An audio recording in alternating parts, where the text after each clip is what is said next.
Well, good morning, friends. Mark Holmes here, and as always, I want to say thank you all for watching, commenting, subscribing, and being part of the Joe Boo Sports Report. Without you guys, as well as you ladies, you know that this literally does not work. Hope everybody's having a great day. It is hump day. It is the middle of the week, and we haven't gotten any updates on Hamlin since his uncle spoke last night, where he said that he is improved to 50% oxygen instead of being on 100%, still recovering, and the focus is to get him to breathe on his own and healing his lungs.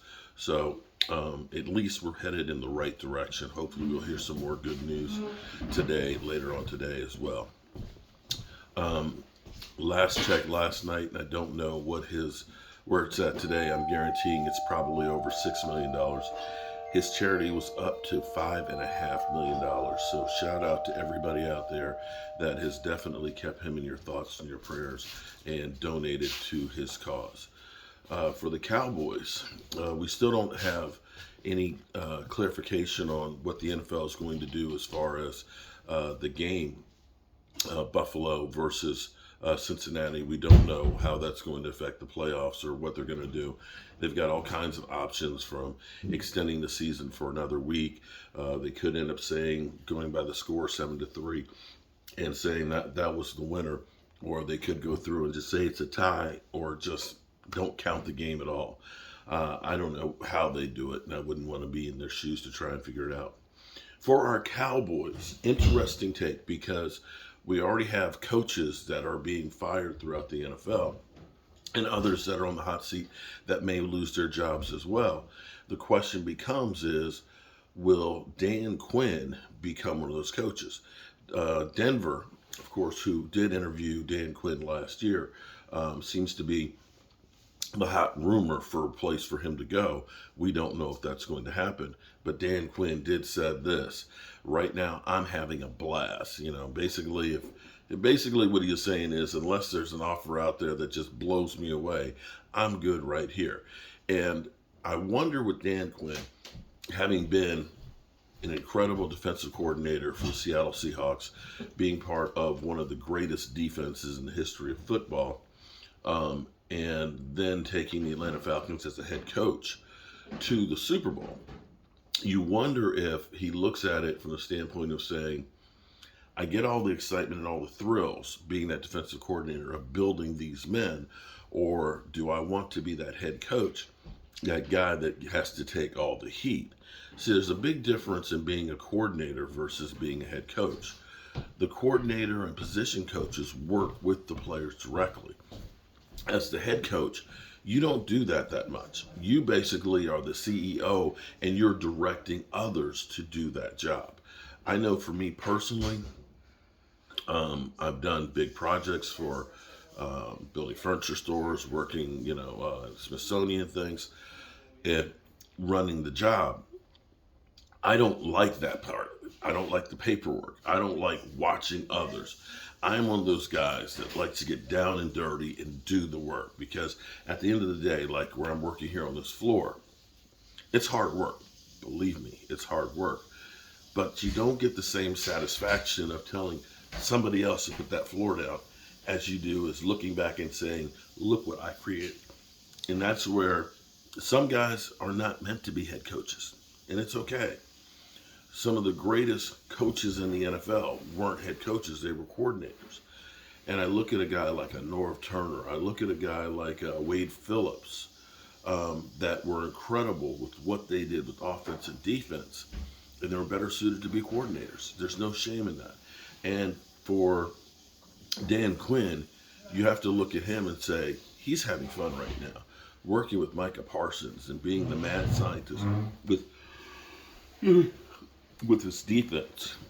There's a lot of satisfaction without having to take the brunt of all of the questions and so forth that comes with being the guy. I'm not sure if he'd want to be the head coach of the Cowboys, although it may be one of those things that he looks at and says, I could stay here and be defensive coordinator until I'm the head coach. That working with the Cowboys, being next in line to be the head coach, You've already learned the ins and outs of Jerry Jones and the organization. And I dare say, one thing I can say that's been different for Dan Quinn is it feels like Dan Quinn is autonomous. You feel like, Dan Quinn gets what Dan Quinn wants. That Dan Quinn, they're not out there micromanaging what he does with the defense. And maybe that's what the Cowboys need as the head coach, is to get Jerry Jones to have somebody that he trusts to go ahead and say, you do what you think you need to do. We haven't heard anybody question Dan Quinn and what they do in the defense and micromanaging them like we do Mike McCarthy. Just saying. And so for our Cowboys, this weekend, we're looking at not resting the starters. At least that's what Jerry Jones said yesterday on the Fan, that we're not resting starters, that we actually have somebody to play for. We could be the 5th seed, the 2nd seed, or the 1st seed, depending on how everything works out this weekend. The Eagles have kind of imploded. I know the Eagles don't want to say that, but they are rushing Jalen Hurts out there. And if I were an Eagle fan, I would be holding my breath, because you don't know if that shoulder has healed completely. If that shoulder, because here's the problem. Here's the problem for playing Jalen Hurts out there. If that shoulder is not a go, and I know everybody plays hurt, but if that shoulder's not a go, people say, well, he doesn't have to throw the football. True, he doesn't have to throw the football. But he didn't hurt it throwing it. He hurt it getting tackled. So if he gets hurt or hurts that worse, then that really messes up the playoffs. But in the same sense, right now, you look at the Eagles right now, who have lost 2 in a row. If they were to lose against the Giants, then all of a sudden you start talking about them like last year's Cardinals. You start talking about them with some of the teams that have had the worst collapses. And maybe the Eagles peaked too soon, or maybe it was their schedule. Let's listen in a little bit on First Take from, I believe, yesterday.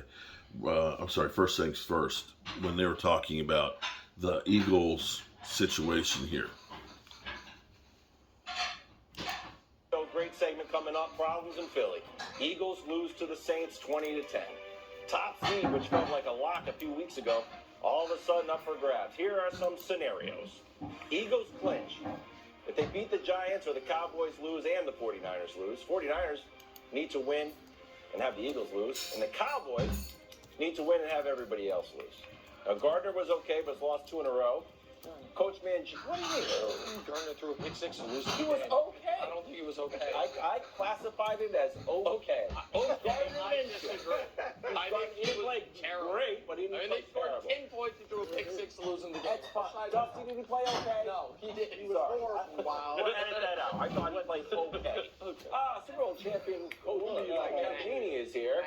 Nick? Yeah. What's it got to do with Mac Jones? Low stakes. Yeah, Mac Jones about to be going to the playoffs. Yeah, okay. Dirty talk. Sorry. How concerned are you with Philly's struggles? Oh, I'm not concerned.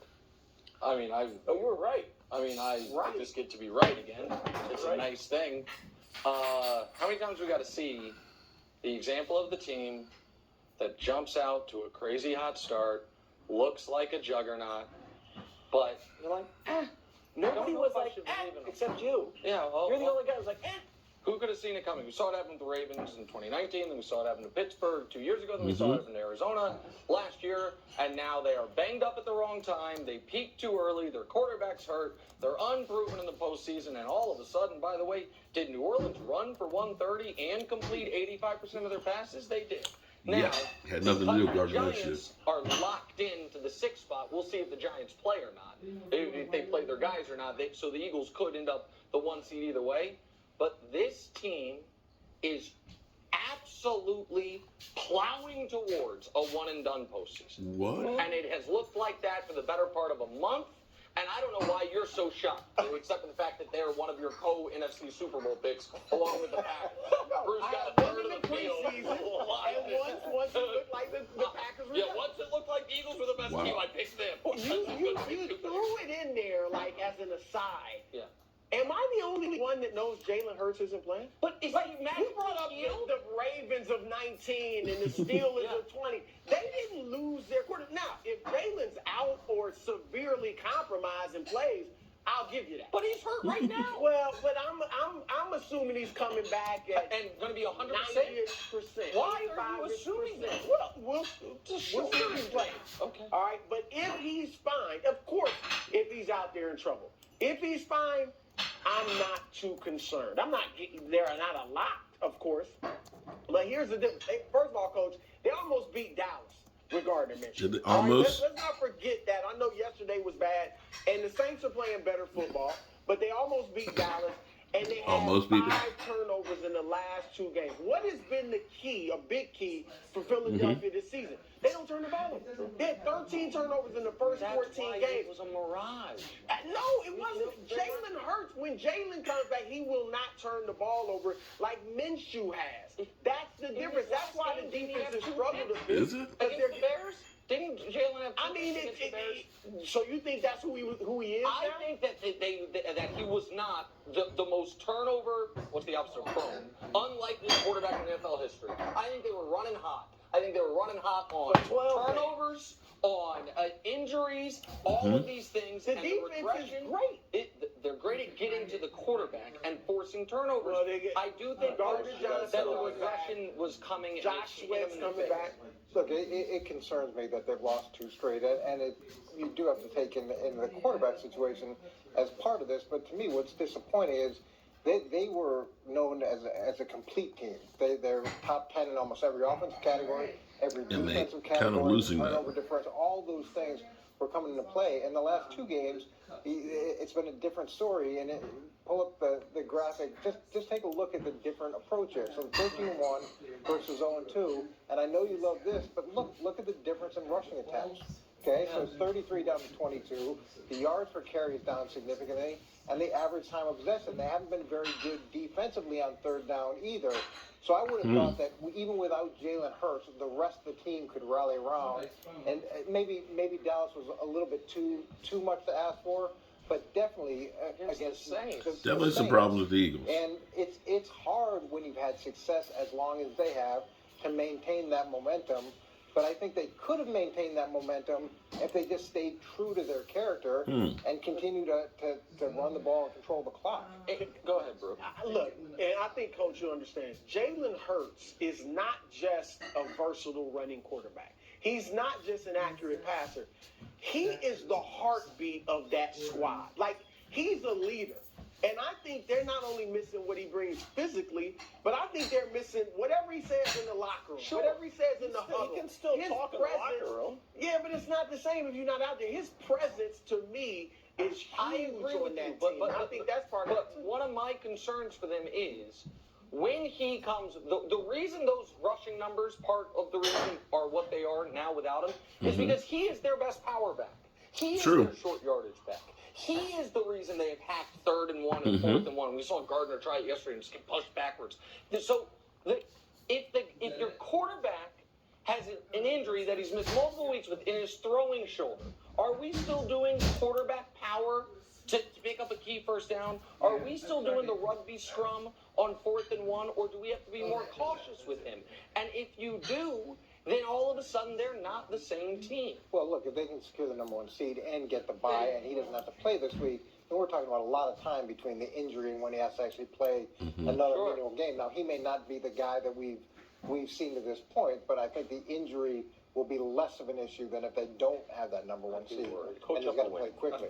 Nick Sirianni should be able to get a win without Jalen I Hurts. think they're 14 Yeah, point they- favorites against the and the Giants. You would have thought he would. Giants aren't going to play. The first The last 2. thing you want to do is limp into the playoffs. You don't want to go into the playoffs riding 0-3 streak. That's terrible.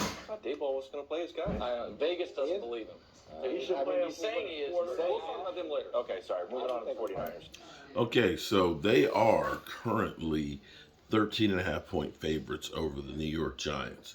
And the Giants, I'm sure, don't want to get blown out in this game. They want to have some momentum of their own. Now, Brian Diebold says we're not resting our starters. We'll see if that is just a ploy to make the Eagles really prepare for them and be prepared for a fight and then ends up resting people. I don't know. I am of the guild that you want your players playing. You want them to be ready to go in the playoffs. You want to tune them up. Now, if they are really nicked up and could use the rest, by all means, do that. But healthy guys, you want them to be fine-tuned for the playoffs. But then again, I'm a guy with a day job and a voodoo doll who's laying floor. So what do I know? I'm just Joe the fan like you guys, putting my own opinions out there. And you don't have to like them. You don't have to agree with them. And if you're thinking I'm annoying and crazy and this, that, and the other, there's plenty of other places that you can watch. And I'm sure that there is out there with the 50 million YouTube channels, that there's a channel out there for you. Don't forget, Sunday, we've got the tailgate at FedEx Field. I believe we've got over 50 tickets for the section that we have. So Jobu Sports will be section 326. We have a lot of people who are planning on coming through and being part of our tailgate. The gates open at 12 o'clock. 12 o'clock. And we get there a couple hours early, so that way we're in line like first as soon as the gates open,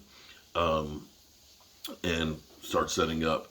By 1 o'clock, we're in full swing of having chicken wings and pulled pork sub and all that kind of stuff. So definitely, if you're going to be there, come on by. The weather forecast has changed slightly. There's a chance of afternoon showers, but we'll see. You know, that's all subject to change. And, you know, for all we know, it might be 60 degrees and sunny. Hopefully, it won't be raining. But if it is, doesn't matter. We've got canopies out there to help keep us dry and to be ready for this event. I appreciate each and every one of you guys, as well as you ladies. And I'm going to go start laying this floor, and I'll be back with any updates and news while I'm working. I appreciate each and every one of you guys, and keep the prayers for Damar Hamlin going. Peace.